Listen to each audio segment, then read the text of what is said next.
അവിടുത്തെ ഹിന്ദുക്കൾ, ഇദ്ദേഹം പറയുന്നുണ്ട്, അവിടുത്തെ ഹിന്ദുക്കൾ സംഘടിതരാവണം, പൊരുതി നിൽക്കണം.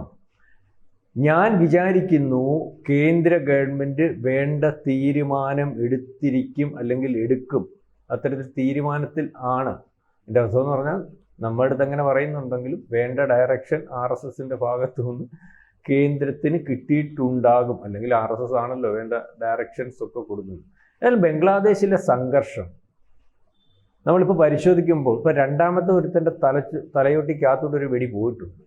കഴിഞ്ഞ ദിവസം മീഡിയ വൺ പറഞ്ഞതുപോലെ ലോകം കണ്ടതിൽ വെച്ച് ഏറ്റവും വലിയ മയ്യത്ത് നമസ്കാരം നടന്നു. മയ്യത്ത് നമസ്കാരം നടത്തിയത് ഇന്ത്യയാണ്.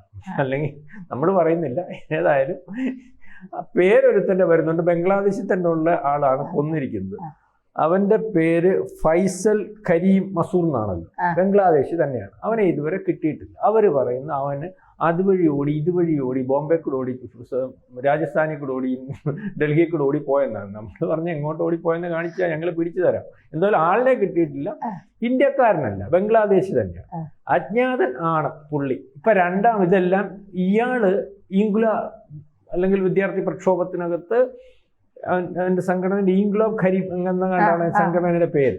അപ്പോൾ അദ്ദേഹം അവിടെ ഈ ഹസീനെ ഇറക്കുന്നതിന്, നമ്മളുടെ 7 സിസ്റ്റേഴ്സിനെ വെച്ചിട്ട് മാപ്പ് വരയ്ക്കുന്നതിന്, വിശാല ബംഗ്ലാദേശ് ഉണ്ടാക്കുന്നതിന്, വാ തുറന്നാൽ ഇന്ത്യക്കാർക്കെതിരെ പറയുന്നതിനൊക്കെ നേതൃത്വം കൊടുക്കുന്നു. ഇപ്പോഴത്തെ പ്രക്ഷോഭ നേതൃത്വം ഏറ്റവും കൂടുതൽ നേതൃത്വം കൊടുത്തുകൊണ്ടിരിക്കുന്ന ആളും ഏതാണ്ട് അടുത്ത ഇലക്ഷന് മത്സരിക്കാൻ ഇങ്ങനെ സ്ഥാനാർത്ഥിയായിട്ട് ഒരുപക്ഷെ യൂനസിൻ്റെ സ്ഥാനം വരെ അലങ്കരിക്കാൻ പ്രാപ്തനായിട്ട് നിന്നിട്ടുള്ള സ്വയം പ്രഖ്യാപിത നേതാവായിരുന്നു. ഇപ്പോഴത്തെ പ്രക്ഷോഭത്തിൻ്റെ ഏറ്റവും മുൻപന്തിയിൽ നിൽക്കുന്ന ആളായിരുന്നു. പ്രക്ഷോഭം പുള്ളിയുടെ കൈ കൂടാ പൊക്കോണ്ടിരുന്നു.